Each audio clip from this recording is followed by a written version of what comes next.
Good evening, and welcome to Null News Now. My name is Merrick Counts, and this is your technology news for the week ending in October 10th. All right, let's jump right into security. So it seems like there is new malware being exploited that uses and abuses the Microsoft Windows Error Reporting Service. That's a mouthful to say.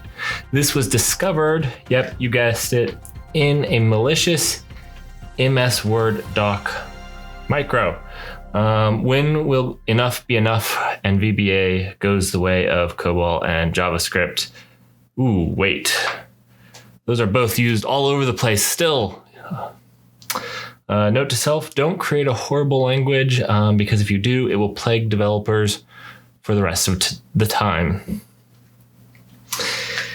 All right, so Facebook starts a new Hacker Plus loyalty program that is aiming to offer additional rewards and benefits to security researchers and those out there that for their bug bounty program and security program. So it adds some extra nice features and kind of wants to build a rapport system so that repeat customers or people that continually find stuff can be rewarded more. My only question was, and really disappointment here was, it didn't seem to come with a credit card. That's where all of these loyalty programs really lead to. So I was expecting a credit card. Have you got an email telling you that they have dirt on Trump? The only dirt you'll get if you open that is on your own face. A new series of phishing emails have been going out reporting that they have dirt on political people. And these are all phishing emails. Just remember, whether you're at home or at the office, phishing is real. And if it's on your work email, just do not open it. If it's in your private email, don't open it. On any email. If you don't know where it's coming from, don't open it. WordPress, not a name you're going to hear in security, except probably in the numerous security flaws found in their plugins. I don't actually think it's WordPress itself, but mostly unupdated plugins. Anyways, you never hear about WordPress in a good way. And today's is a little bit good in that Cloudflare can now automatically optimize for it, making your web pages that are served by WordPress way faster.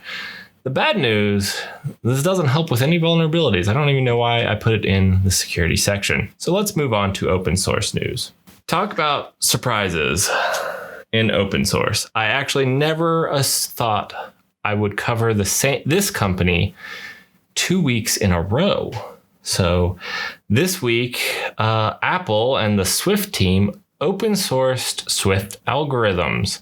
Now, if you remember last week, they open sourced Swift system. Now they're open sourcing Swift algorithms, which adds some extra algorithms on that aren't in the base core Swift.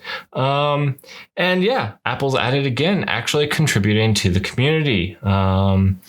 These are a really great place. I actually love the C++ algorithms. It was a way I learned when I was first getting started. I got to see people that knew what they were doing with the language and learn from them, solving some very difficult and hard algorithms. Now, that being said, there are only about 12 people that can read C++ templates because that's how they do their generics, and it's a little bit terse.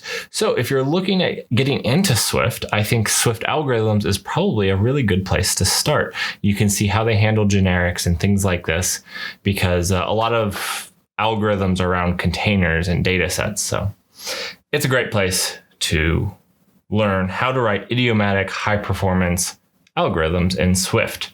So go check that out if that interests you. So Knative is another popular open source project that was developed by Google. And if you don't know much about it, it's part of the I want to say cloud native, but it's not part of cloud native. And that's kind of one of the things. It's still run by Google. And it seems like they are looking to become vendor neutral-ish. So Google is still going to own the rights to it, but they want other vendors to have some lead members in the project. So when I say this, they're still, like with Istio, not giving it to the CNCF. It seems like Google is kind of second guessing its open source strategy. As they were all gung-ho on the CNCF, it looks like this year they have decided the CNCF is not for them or any of their future open source projects. So I would not, if Google creates a project, I would not assume that it's going to go to the CNCF, even if it's a project that is used heavily in the CNCF world or the cloud native world. So Knative is kind of going a similar way, and it's not being released to one of these foundations. So if you're not familiar with open source foundations, there's a few of them. Off the top of my head, you can talk about ones like the CNCF, the Cloud Native Computing Foundation, and then you have your Apache, you have your Eclipse, some of your older open source foundations that are stewards of projects and try to keep them vendor neutral. So anyhow, I personally think that this is a big mistake for Google and that they're missing the point. I feel like they're a little upset about AWS and Azure having Kubernetes services, but really Kubernetes is what put GCP on the roadmap. GCP and Google have been some of the best managed service for Kubernetes out there. And I really think that that's, if I was going to tell you one reason to use GCP, and it would be for the best Kubernetes experience out there. The most supported apps, the easiest install of things, and the best support for it. So really, I think that's what put them on the roadmap. And Kubernetes only got its popularity because they released it to the CNCF and open sourced it like that. If they hadn't done that, none of this would have been as big of a deal, and GCP would not be nearly the competitor it is today. So anyways, I think they should rethink it. If you're listening to me, Google, I think you should rethink your strategy. So talking about that, let's talk about Kubernetes, one of the biggest open source projects that I maintain coverage of. What is the future of Kubernetes? Well, I can tell you it's VR. And if you can't kill infected pods by shooting them in Doom, I don't want it. And you know what? Lucky for you, you can. So if you want Cube Doom, you can go check out the project on, this is absolutely not even that awesome of news, but there you go, Nomad. I want a way to kill my containers running in Nomad in Doom. But more importantly, let's move on to Rancher 2.5 was released. And this actually is probably what I assume is going to be their last release before the acquisition by SUSE is done. So the next release from Rancher, you can probably assume, is going to be more integrated into the SUSE ecosystem. So being their last one, they actually really pushed the ball here and did some really great things around a better UI, some improved monitoring and compliance. Now, I'm going to have to rant just a little bit here because they made it as confusing as possible. Part of Rancher 2.5 release brought what they're calling Rancher D. And this is a systemd Kubernetes Rancher installer, and it's powered by RKE Government, and RKE Government is actually RKE 2. Let me break this down. So RKE 1 is their Rancher's Kubernetes engine that was the get-go. They're kind of the thing that created and expanded Kubernetes clusters for you. It would add nodes, it would remove nodes, whatever. It had some real problems. And so they were starting this project called RKE 2, which took more of a KubeADM approach and things like that to handle your containers. And I really like RKE 2. What got confusing is their naming. Purely, they have three names for the same project. They have RKE 2, they have RKE Government, and they have Rancher D. There is nothing different between all three of these. RKE government sounds like something made specifically for the government that I wouldn't want. Rancher D sounds like a daemon that runs, but it's just their RKE2 installer.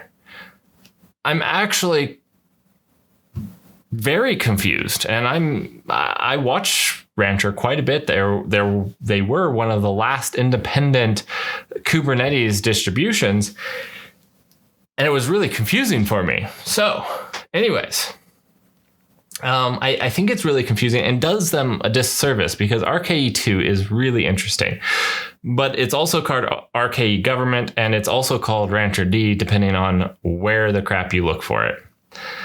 I'm here to set the record straight. I don't work for Rancher, but RKE, Rancher D, RKE2, and RKE government look to all be the same project. And RKE government or RKE2 or Rancher D all seem to bring the same monitoring and whatnot, improved lifecycle management. So this is a good thing. RKE2 has been one of the things I've been looking for to be finally released, as I've seen that they've been working on it. So this is really exciting because it brings a much better cluster management to Rancher. It was just very, very confusing. So despite this naming kerfuffle, the release of RKE2 or government or Rancher D, whatever you want to call it, is exciting, no matter what you want to call it, as I think that it solves a lot of RKE1's issues. So if you are a Rancher person, you should be excited. This is a exciting release. Anyways, let's move on. Kubernetes has taken to the sky. And no, I'm not talking about to the cloud like Azure or GKE, GCP, or AWS. I'm talking about above the clouds in a U2 spy plane. So there's nothing on this good earth that will not have Kubernetes running in it. I'm actually starting to think that our cell phones are just a Kubernetes node. You know, that's what Android is based off of. But I have yet to prove that. That's just a conspiracy at this point. But yes, spy planes, ML, I'm not exactly sure what part of its machine learning was powered by the Kubernetes cluster on board, but they used Kubernetes to power a U2 spy plane. So yeah, Kubernetes is taking over the world.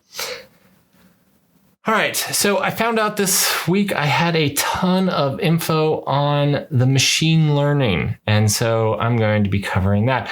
So for all of you that are here, I don't actually, I don't use the word AI because artificial intelligence kind of confuses me. It's kind of like pointing at a plane and saying they made artificial flight, or, you know, yeah, I don't know. That's my, I don't understand it. So I use machine learning. I like the terminology a lot better.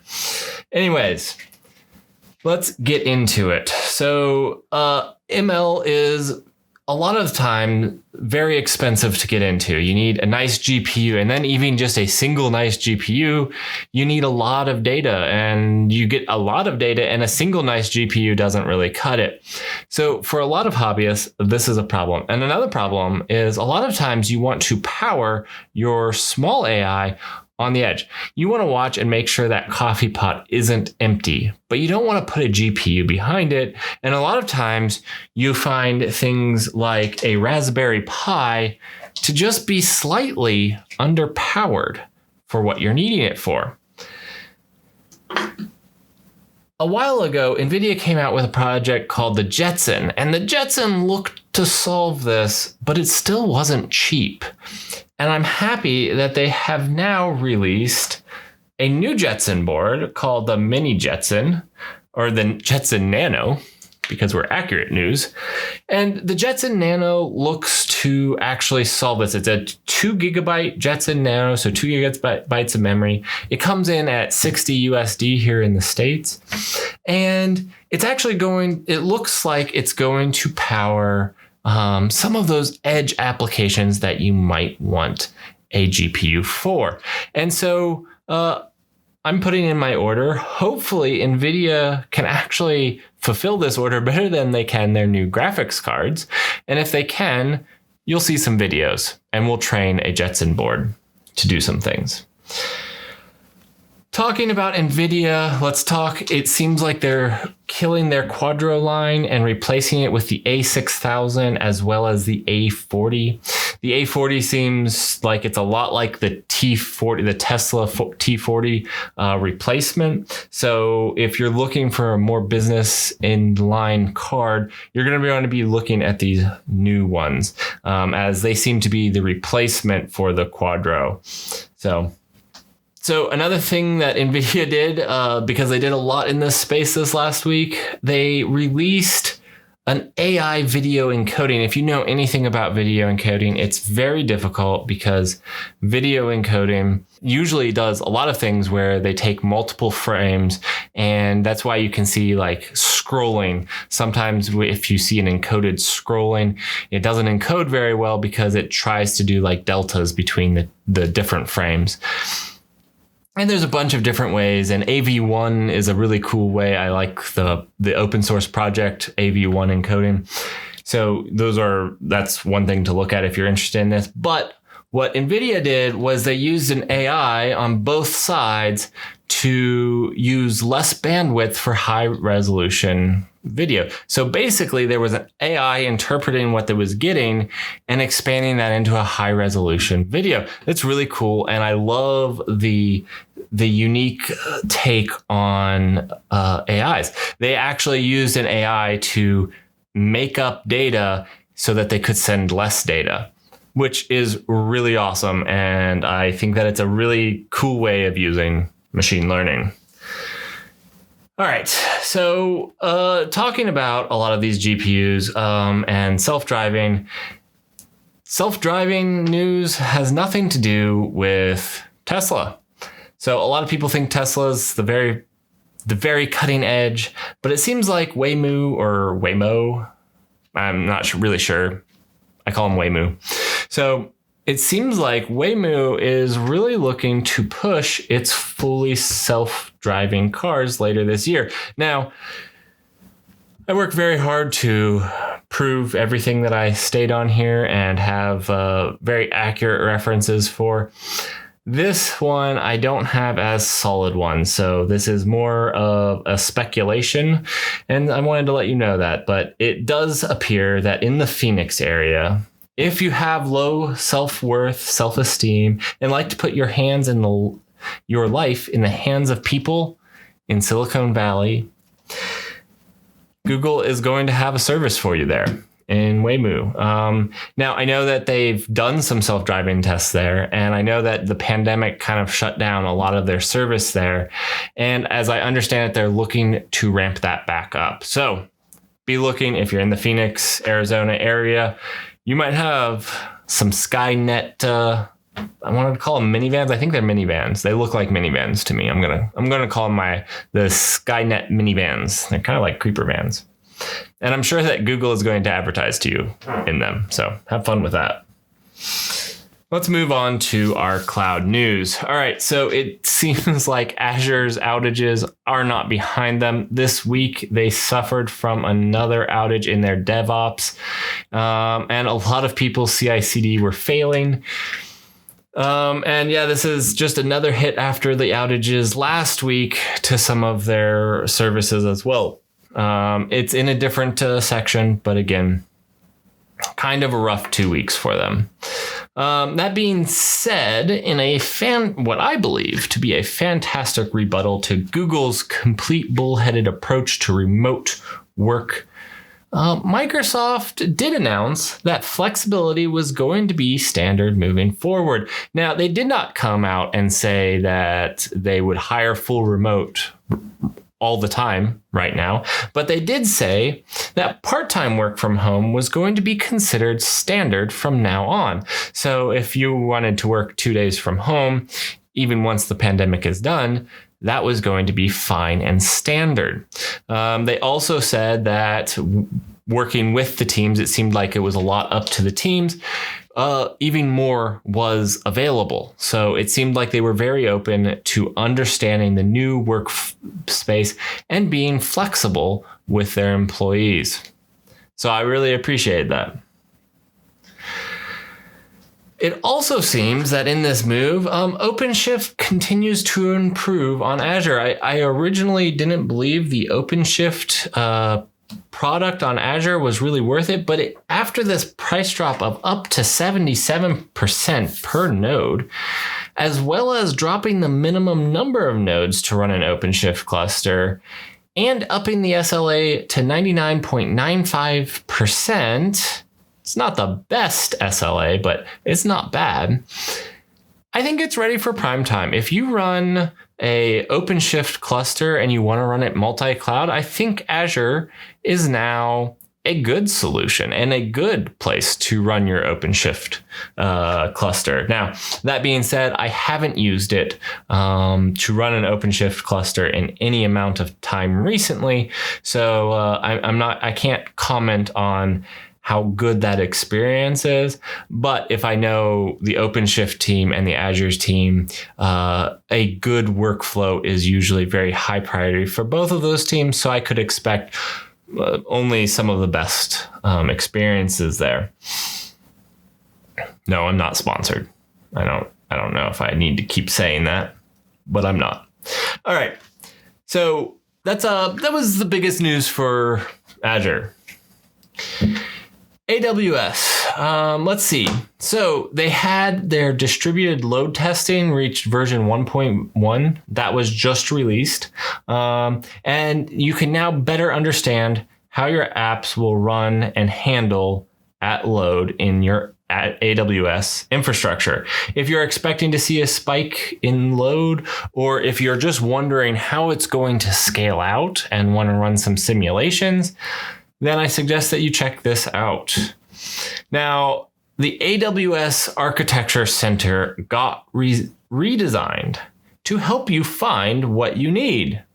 But if I have ever seen a reorganization help me find things, it's the exact opposite. Maybe in 6 months I'll be able to find the things, but I sure as crap won't be able to find them today.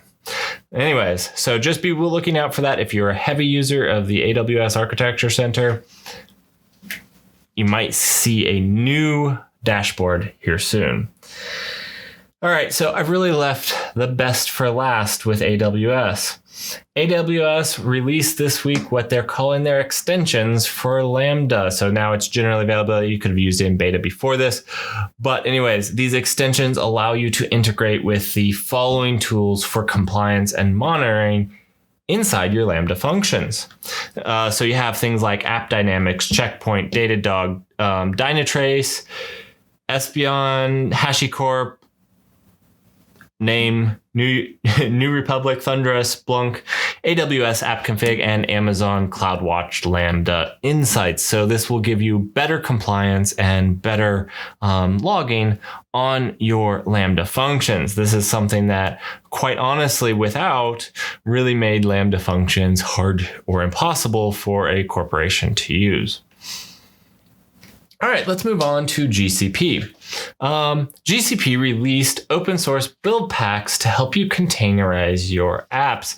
If you don't know what build packs are, I've actually left an informational link down below just so you could look and explore what a build pack is. But basically, these help you build secure containers that will work on GCP. Now, they state that it will work 100% work on GCP and GKE and all of Google's cloud infrastructure. But they did state that the build packs are 100% compatible with the CNCF version 3 of the build pack spec, so they should really work on any cloud provider. Google's just guaranteeing that they work on Google's. So anyways, even if you don't run on Google, and even if you don't want to use these build packs, if you're interested in learning more about build packs, I looked over them. They actually look really, really well done. So I think that you could use them as a basis for how you build your own build packs or how you build your containers. So I still think that they're a great learning resource, even if you're not going to use Google's build packs. Cloud Run now gets server-side HTTP gRPC streaming with larger limits. So larger request limits, gRPC services, and server sent events. So if you're a user of Cloud Run, these features could be very, very useful if you don't have the infrastructure to do something like this. They also had a small improvement in their AI platform prediction and Go's general availability. This has been in beta for a while, and I've already covered it, but it's GA now. Has improved reliability and now comes with ML workflow integration. So if you work with their ML workflows, it now integrates with it. And so you can have that all in one place, and it's ready for prime time.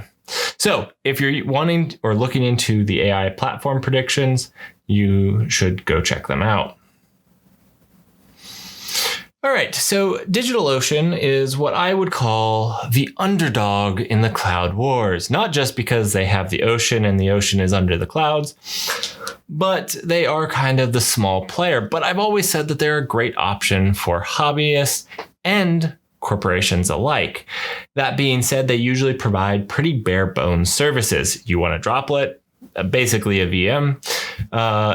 They have those. If you want, some of these very basic things, they have them, but they don't have a lot of the finer services that you'll find other places. It looks like they're trying to put that to an end. This last week, DigitalOcean released the DigitalOcean app platform. And basically the app platform is a way that you can run your app without worrying about anything else. So you can point it at a Git repo, have it deploy your app, and scale your app. Now it is powered. I dug into it for you guys. It is powered by their Kubernetes engine that you can use. And I think it's actually the best bang for your buck Kubernetes engine. You don't have to pay for I've actually been wanting to do a comparison of the cloud Kubernetes engines. Would you guys be interested in that? It's going to be an expensive video. So I need to know that you guys want it, because for me to make a video on the best cloud Kubernetes engine, I need to actually run workloads in them for a month, and it's going to come out to be like $500 to make that video, to do the bare requirements to make that a good video. So if you do want it, like and subscribe to this video, leave a comment that you want it, and tell your friends to come here and like and subscribe to this video, and leave a comment that they would want that. And I will make that happen. But I just need to know that you actually want it. Anyhow, that being said, I think that they have one of the best managed Kubernetes engines as far as dollar-wise. It doesn't have the most features, but if you're wanting to do it for cheap, you can do it for $20, and that gives you a 2-node cluster.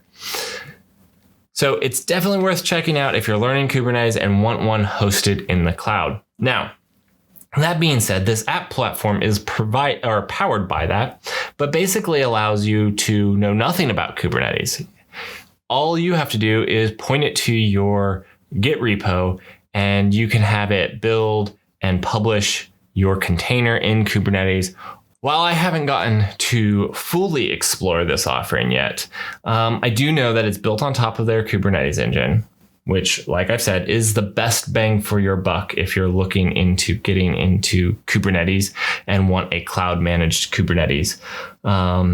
And it looks to be trying to fully support GitOps, as they're taking the approach of letting you deploy your apps straight from Git repos. Now, it looks like there's other options for managing what apps are deployed and whatnot, but it also looks like you could just point it at your team's Git repository and run it that way. And that being said, while it's built on top of Kubernetes, it doesn't require, or so they say, any knowledge of Kubernetes at all. It handles all of that for you. All of the load balancers, all the scaling is handled for you. So it looks like a very interesting service for small teams. And they say that they do it more efficiently than what you could by managing the Kubernetes cluster yourself. I'm assuming it's because they don't charge for some things like load balancers inside of that architecture. But I'm going to have to explore it before I tell you anything more about it. As again, I haven't tried it yet, but I can assure you, as soon as I do, I will release a video on it.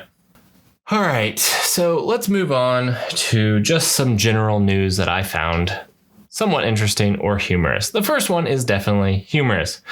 What do tech companies not need? Especially when you have a CEO, which is one of the nicest, sweetest people on the internet, never says anything bad in a Twitter storm. And it's Tesla. I read a rumor that Tesla is getting rid of its PR department, and that kind of shocked me. Anyways, moving on to something more interesting. IBM has become so profitable, so massive, that it is impossible to manage itself as one company, and it must split and break into two. To be honest, with how much they paid for Red Hat, it seems like almost 50% of the remaining Red Hat or IBM will be Red Hat. IBM's real problem is an identity crisis. No one knows what the crap they're doing because it's always changing. First, they're doing networking. No, now we're doing PCs. No, now we're doing semiconductors. That's where the money's.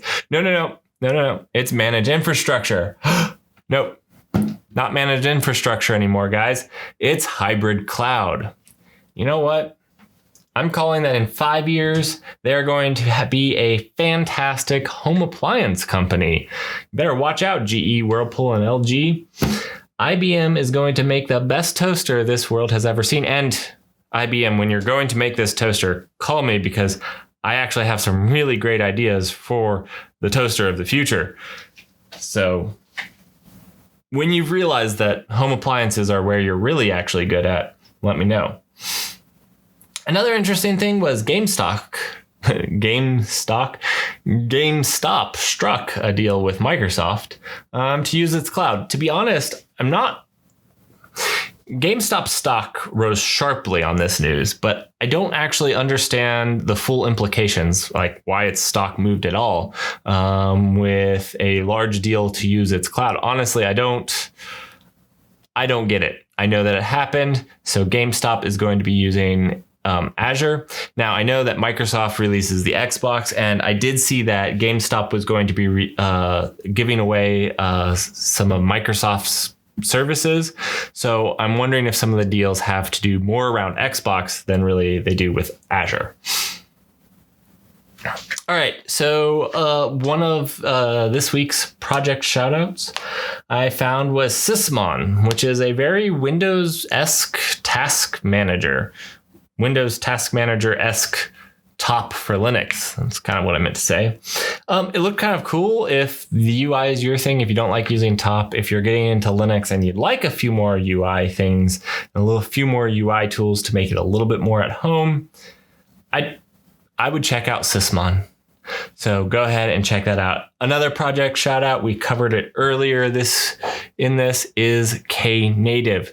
If you don't know what Knative is an attempt to do the serverless workloads on Kubernetes. Now, I find Knative to be quite funny because to run Knative, you need Kubernetes, and to run Kubernetes, you need machines.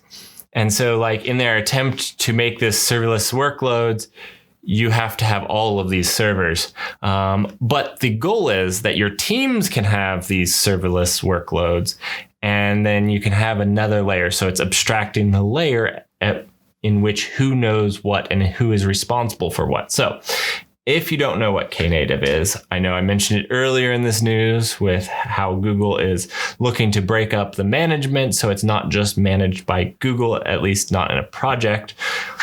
Google will still own all trademark rights to it, but they might just not lead the management of the code 100%. Anyhow, so if you're interested in Knative, you should go check that out. As always, guys, links are below. Let me know how you're liking these new segments. What would you like changed? What would you like covered? Am I covering it? Am I not covering it? I don't know unless if you tell me. So please let me know what you like, what you don't like, and any feedback that you have. And I'll continue bringing you the news every week. Unless you guys say that you just don't like my news segments and would prefer that I spend some of this time making more videos on things like Bottle Rocket or Kubeflow. And if that's the case, I can do that. Just let me know. Anyhow, my name is Merrick Counts. I hope you guys have a fantastic rest of your week.